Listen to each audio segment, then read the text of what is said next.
Wow, there he goes. That's Jimmy. Jimmy gone. Jimmy McGivern, or Johnny Starr. Off he goes, and we'll be hearing him again on the programme. A long way from Haldon and Shields' timber yard in Newry to Carnegie Hall in New York. In studio, Vanessa McGowan from the Sunflower Festival, but really not. You're from Hillsborough. Out of your family has grown the Sunflower Festival. That's right. Of Hillsborough. And you're only down the road, and it's due to happen again and soon. 9th to the 11th of August. Wow. 9th, I'm going to write that down, to the 11th of August. And tell the people exactly what it is.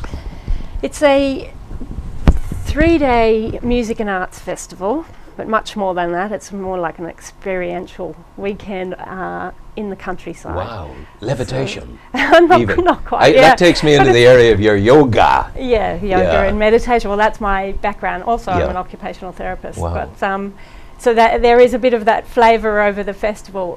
We have an area called the Sunflower Bliss, which is complementary therapies, one-on-one healing sessions and workshops, and but just a lovely area to chill. Drumming circles, fire circles. We have 5 stages of different genre of music. We have a couple of great headliners, Friday night, Saturday night, Alabama 3 Unplugged on the Friday night. Wow, tell me about Alabama. The name encourages me to think a certain type of music. Am I right? Well, I think they you know what I'm saying? Yeah, they've got a strange way of describing themselves, but that obviously people may know them, may not know of the band, but everyone must know the theme tune from Sopranos. Yes, and that was theirs, and that really made them famous. And I only just discovered that's about the empowerment of women, that song. Wow. Well, my experience of life is that the women I have known have never needed empowerment. I was always slavishly at their feet. It was my formula for survival. That's the Irish women. They're tough, I tell you. They can do it. They're creative. Yeah, but you're in Hillsborough down the road. Hillsborough is very close to my heart because I taught at university alongside Neil Shawcross, the great artist who lives in Hillsborough. And I was building schools in Africa at the time. And Neil, in the course of the year, we used to have a soiree every Tuesday in the Life Room. Oh, nice. You would bring the smoked salmon, I would bring the baguette, or you would bring the champagne, somebody else would bring the pate, whatever. And we would sit down, we'd have a feast. And one thing led to another, and I had a great hairy head and beard at the time. And Neil did a painting of me, wouldn't let me see it. And on the last day of the season, on the last day of the last soiree of the season, he said, "Rowan, go out and bring in the parcel." I brought this thing in, that size by this size. He said, "Open it." And I opened it, and there is this huge painting of me done by Neil. I said, "Neil, I can't accept this. He's your neighbour down there, for goodness sake." I know him. I play tennis. And, well, you can tell. Does he still play tennis? Yes. Well, tell him I told this story. I will. Tell him how much I love him. He's a great man. And he said, "Look, take this as a gift." I said, no, I can't do that. He insisted.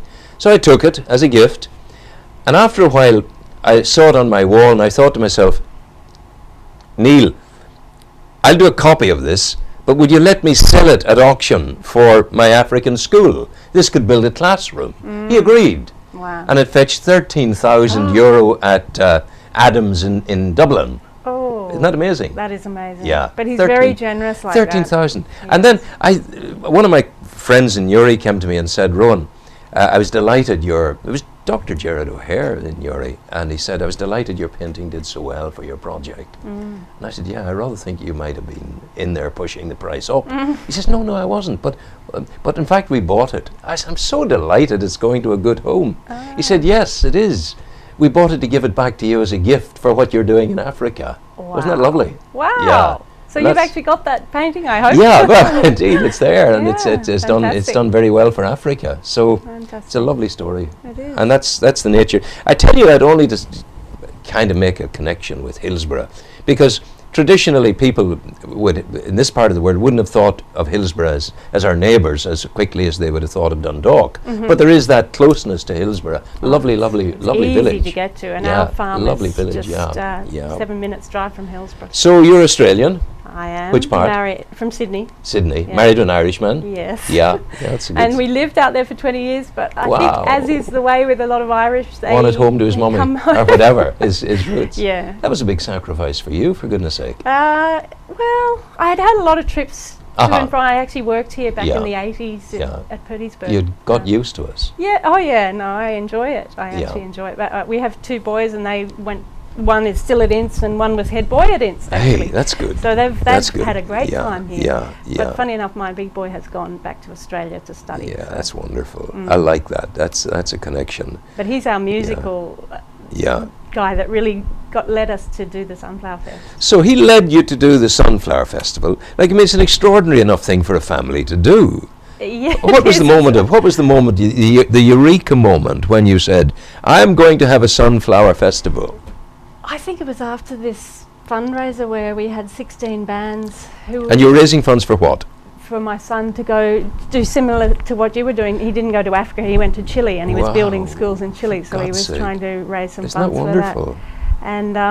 And basically the Sunflower Fest has always had a charity, been associated with a charity. So the first charity was Haiti, because that was the year they had the earthquake and the year that we decided to I don't think poor Haiti has ever really properly recovered. No, it hasn't. Actually, still struggling. But so over the years we've had partnerships with Oxfam, Bernardo's, and this year we're actually still looking for a charity. We hope Stepping Stones. Yes. Because I have a personal interest. Yeah, wonderful. Yeah, what is Stepping Stones? They do a lot with young adults with learning disabilities and find them employment. And it's excellent. So is and this local? Is this the first Sunflower Festival? No, this is our 4th year. 4th year? Yes. Oh, gosh. So we you're building success upon success. 3,500 people last year, and we expect around 5,000 this year. But it's a very, it's all inclusive. Yeah. It's from, you get babies in arms to 70-year-olds out in their onesies. Yes. The next day after a night camping, they really and the music. We appeal to all tastes. And it's happening on your farm? On our farm, which is a sunflower farm. Sunflower farm. We grow raspberries and sunflowers and blueberries and allow people to roam. We've got a herbalist this year who'll take people on walks. We've got green wood turning workshops. We've got felt making, spinning workshops. We've got a beautiful bliss area for complementary therapies, as I was saying, fire circles, drumming circles. For goodness sake. We've got 5 stages of music, and then we've got this beautiful area called the Enchanted Glade, and we're going to be doing little pirate interactive sea shanties and storytelling, and trying to get a crew of a reckless crew together and their induction is to do a ceilidh. So that'll be going over the weekend. Vanessa, has it ever struck you that you've gone from here to a new reality, that you really have emerged in the Elysium fields of Sunflower Farm? Yes. And that it's in heaven you are. It sounds that way. It is in heaven, and it's funny, you've got it, Rowan, because when people turn up at that gate, it's like they just look over the hills and the sight in front of them, and it's like magic, and they know for 3 days they can just shed the drudgery of their week or their world and actually just be free to be. They can try their hand at anything, and everyone has a light to shine. This is the place to do it, whether you're talented or not, musically. It often strikes me, and people talk to me about holidays, it's the same kind of area I'm going to deal with here. People said, "Do you do?" I said, "I don't do holidays," because when you go on holidays, the holiday is ending from the beginning. When they go to you, free to be, they're free to be for the 2-3 days, whatever. Then they've got to come back to the reality in their own lives. Don't they have to, in some way, cultivate their own sunflower farm in their own hearts and their own lifestyle? But what some people have never experienced it. It's a community. It's only a small site. So you walk in there, someone will help you put your tent up. Your neighbour. It's so safe, it's so friendly, there's this creative atmosphere. People suddenly, I know it sounds weird, but people have said it's transformational. So they go away with sunflower in their heart, and they think, anything is possible. I'm going to do something like that. Anything is possible. And does it appeal to an audience you might expect to be interested in it, or do you get people who are coming from quite seriously disadvantaged backgrounds? As I said, we're appealing to everyone, a really wide range of people. So we get teenagers who love the music, and that's where we also differ from festivals. A lot of festivals will not allow 13 to 17-year-olds. Yes. I just think that's mad. You know, bring them along. They interact with adults. Of course. So every person, no matter what race, creed, religion, sex. You bring your tent. You don't have to. There's day tickets as well. You Day can tickets, come for the Friday, the Saturday. But or you the welcome Sunday. campers to come with you. Welcome campers. We've got spaces for 2,000. It's not a massive. It's nice. It's nice. And there's a quiet singles camping. There's a dedicated family camping. There's a more rowdy camping group. There's a teenage alcohol-free zone. Yes. But the big thing too, we are allowing 2 children 12 and under in free per paying adult. So now, if I want to come there and I want to camp, what's it going to cost me? £69.95 plus a booking fee of £3 through the Belfast Welcome Centre. And that's for 2 days, 3 days? 3 days, 2 nights camping, 3 days, but it's jam-packed. That's good. There's 9 venues. There's a dedicated kids zone, willow sculpting, all free. Willow sculpting, face painting, balloon modelling, circus workshops, you name it. Listen, I wish you luck with it. It's Thank good. you. So listen, am I in shot? I am there, my dear fellow. Oh, I've dropped my microphone. I do that quite constantly. One must seek not to drop the microphone. What a good idea. But that's as good as it gets.